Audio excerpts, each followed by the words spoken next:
discuss yung ano na, kung whys and wherefores. Medyo mahaba yan. Tatlo yata Oh, yun. Like, it's like, so, kasi at that time, I was still, yung areas of assignment mo were not, I had no contact with the politics of the organization. It's more of the internal mechanisms na ano to. So, hindi ko siya kumbaga. but as you have both Navy background. But anyways, I'm not gonna push the point too much. Admiral, going back to this, I asked point blank both Senator Trillanes and Justice Carpy about this whole Panelo, Salvador Panelo going on. Well, there's I think only one channel bothers to interview him and take him seriously. Kumbaga, he said something like, marami dyan sa loob ng military, hindi natutuwa, ganyan, ganyan. And then I asked point blank, is that not an incitement to rebellion or some sort of agitation or something? And I think Justice Carpio said something like, well, that only works if you're taken seriously. So if no one takes it seriously, it's not an agitation or incitement. And then point blank, Senator Gillen said, Salva Panoy is a clown. So like let's just leave it at that. But what is your read? Do you think he's talking about maybe he is just the loudmouth guy who is articulating something that we should pay attention to, that perhaps we shouldn't be too complacent, Admiral? Pero ganito yan eh. You have to segmentize yung security sector, no? So number one would be military This and is not police. monolithic. It's not monolithic, Yeah, it's absolutely. not monolithic. Eh. Second is you have to look at active and retired. Okay. So among the retired, you can further segmentize it into yung recently retired and yung talagang matanda na. Okay. Because the recently still has influence, residual influence. Correct. May residual influence pa yan. So, ang akin naman, basta retired ka na, civilian ka na eh. Like me, civilian na ako eh. I can say anything as long as it's not based on confidential information or confidential document. I can say anything for or against government. It's my free speech na yan eh. And if you're talking of yung retired, and they say something against the government or against certain personalities in government, they're entitled to that opinion. Kasi private citizen na sila eh. Of course, hindi mo madi-divorce yung the fact na they were part of the armed forces once in a while, once upon a time during their when they was in the active service. That's that eh, the given na yun. But to me, kung ano may sabihin nila, whether for or against government, as long as it's just nilalabas lang yung sama ng loob and not taking arms, then they're entitled to that. I would consider it an expression of free speech. Now, kung yun yung nahagip nila, let's say they attended a meeting or they attended an event, tapos naglabasan na sa mga loob, yun yung nahugot niya. Yun yung ikikwento niya sa labas. Okay. But again, parang nagkwento ka lang kung ano yung napag-usapan ng party or yung meeting eh. And I would not take too much value. Ang importante, yung active service guys natin in the armed forces are professional. They follow the constitution, they follow the chain of command. They are they have the integrity and the fidelity to follow yung mandate nila. Okay. Right. Obviously, Admiral, mm, Uh, that's part and parcel of democracy. Everybody entitled to choose a side and defend yung side ng spectrum na political spectrum na tinaniman niya o tinatayuan niya. before I ask more, going specifically to your article on this navigating civil-military relations, um, is there I know you want to be polite and all, but is there a big difference between the situation in PNP and the situation in AFP? Still, Well, I can put it that way. medyo malaki kasi iba yung culture eh. Iba yung culture. Pangalawa, iba yung vetting process. For example, lahat kami, we undergo the commission on appointments. Iniimbestigahan ka niyan eh, bago ka ma-appointed. Sa kanila, Civil Service Commission, I believe, or yung NAPOLCOM yung nila, which is a different commission. Okay. So meron sa akin, merong difference yun kasi iba yung vetting process eh.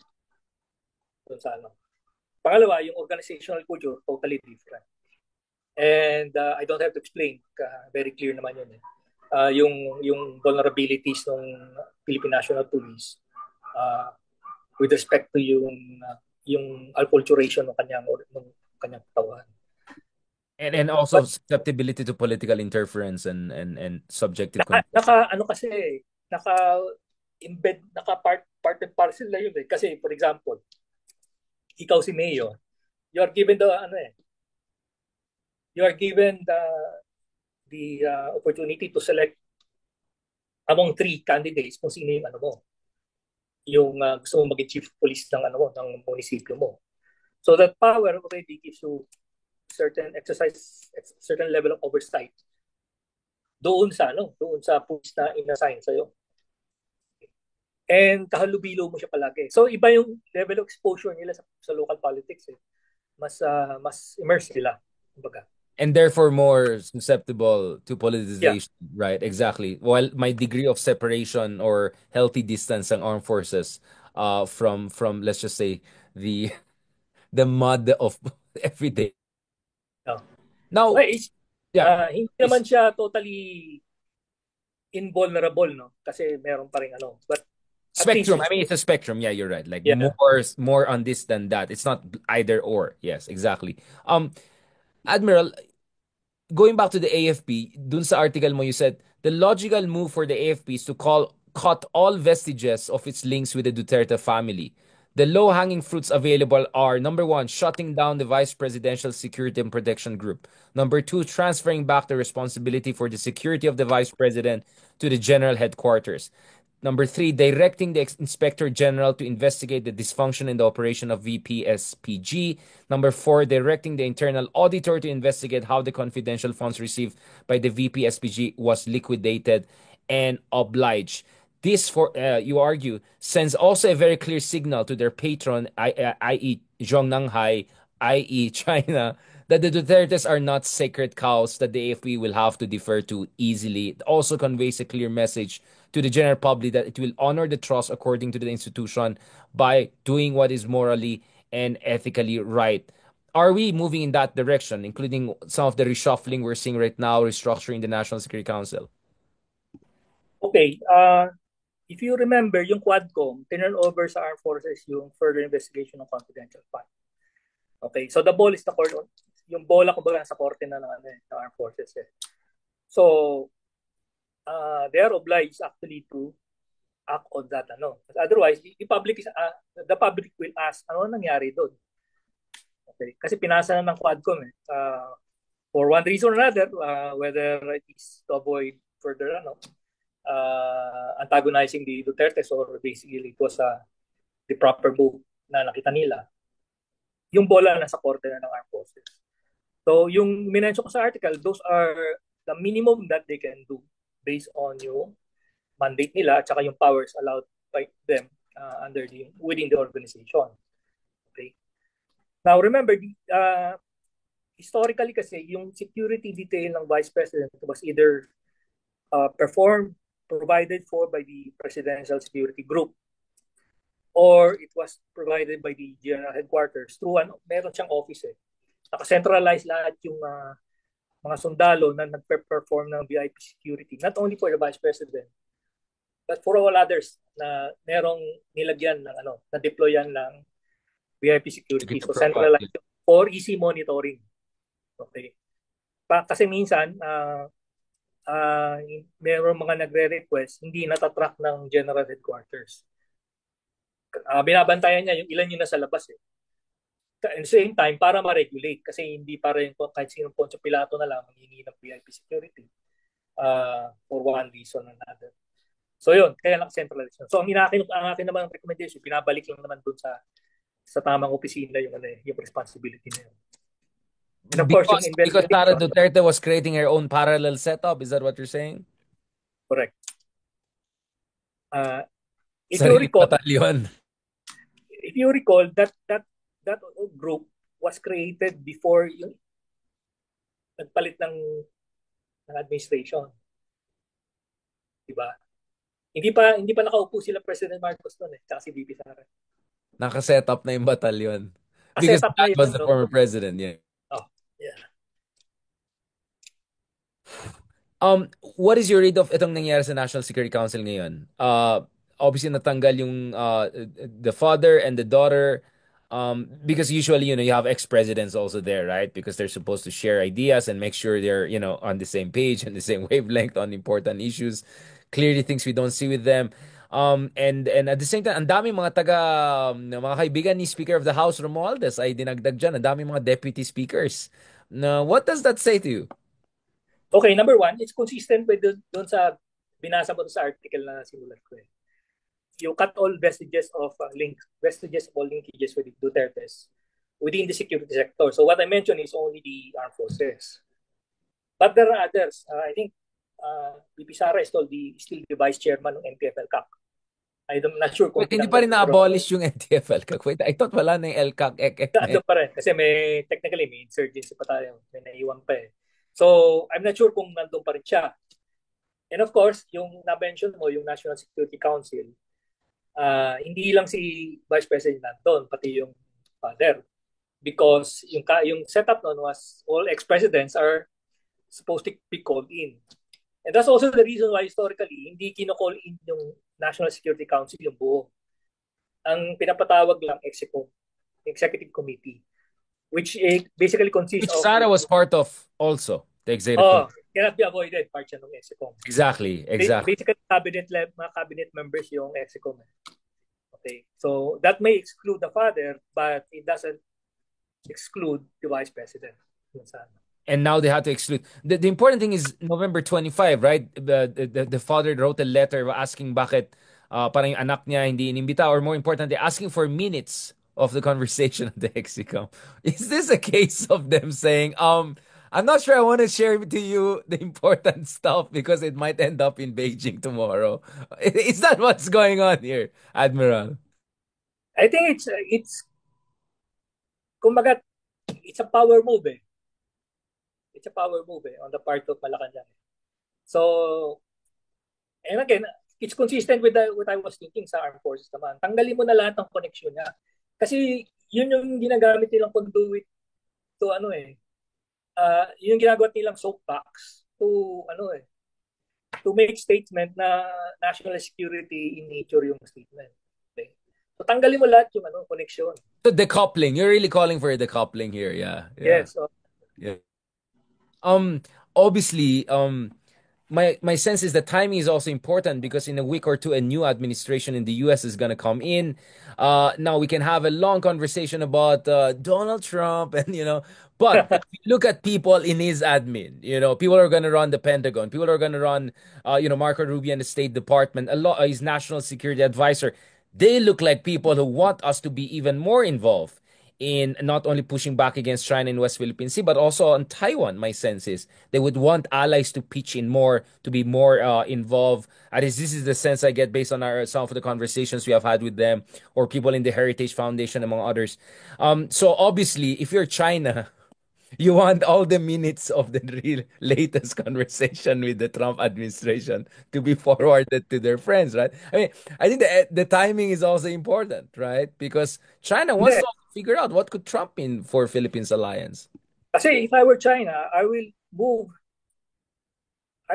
the earth and hell to have President Marcos replaced.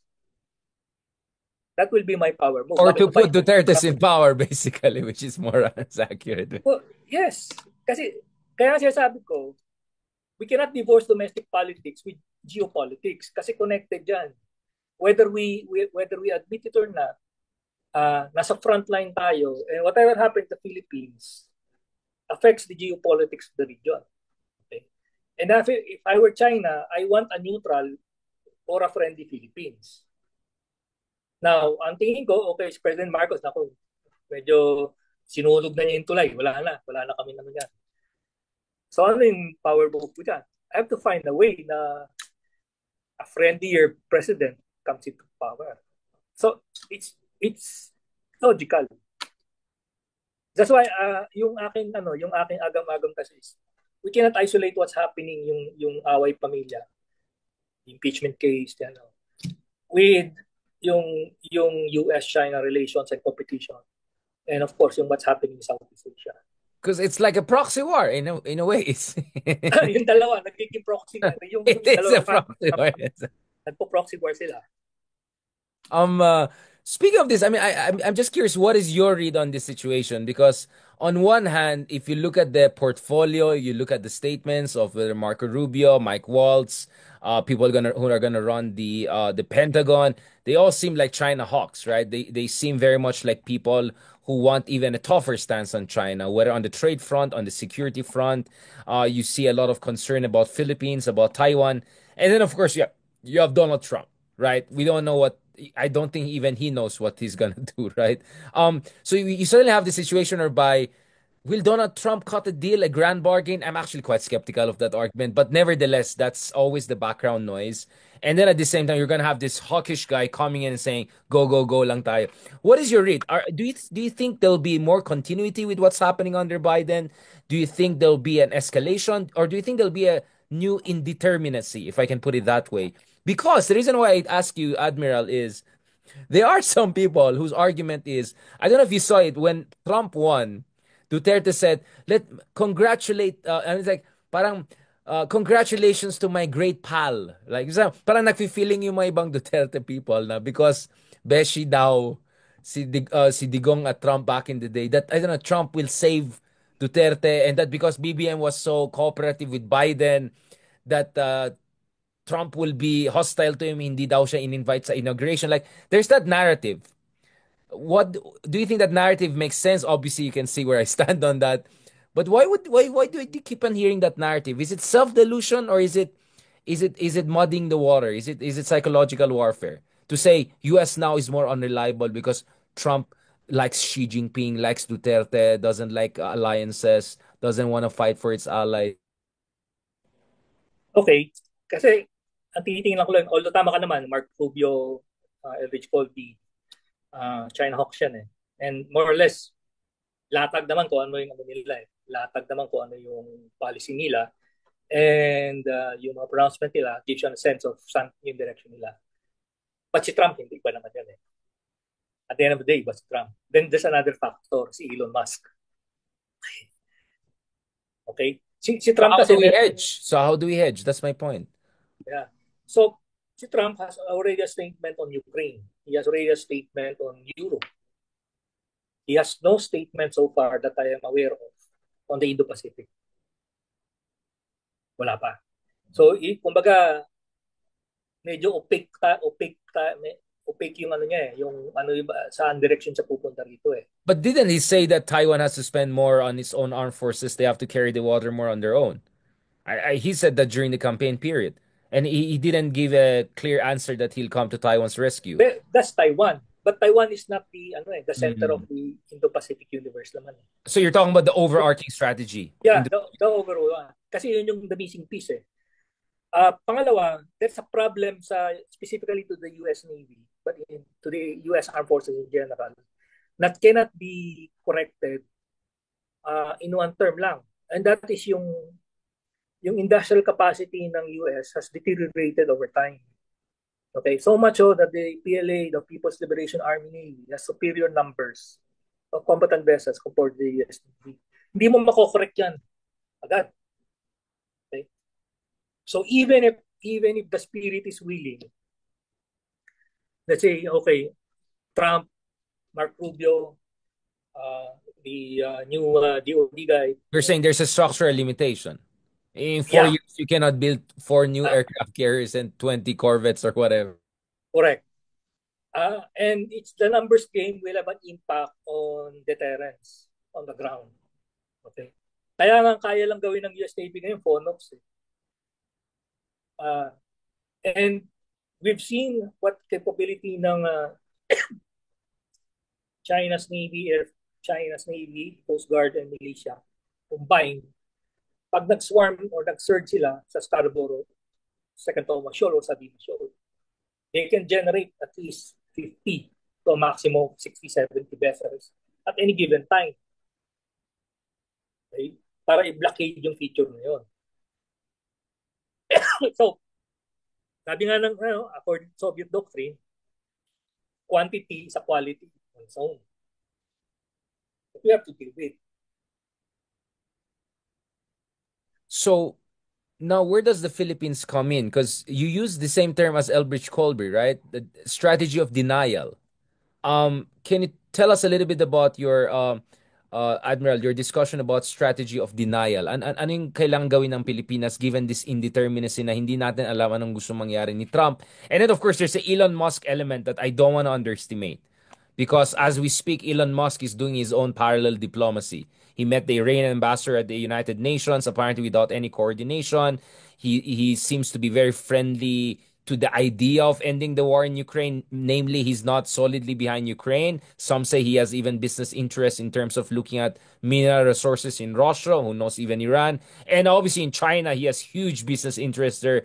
Tesla there. He said things about SpaceX. He doesn't want SpaceX to, for instance, maybe help Taiwan in a contingency situation. He denied the Ukrainians access at certain points. When you have this Elon Musk element, when you have the Trump indeterminacy element, and then at the same time you have the Elbridge Colbys and Marco Rubius and Mike Waltz and all of these prioritizers focus on China kind of people.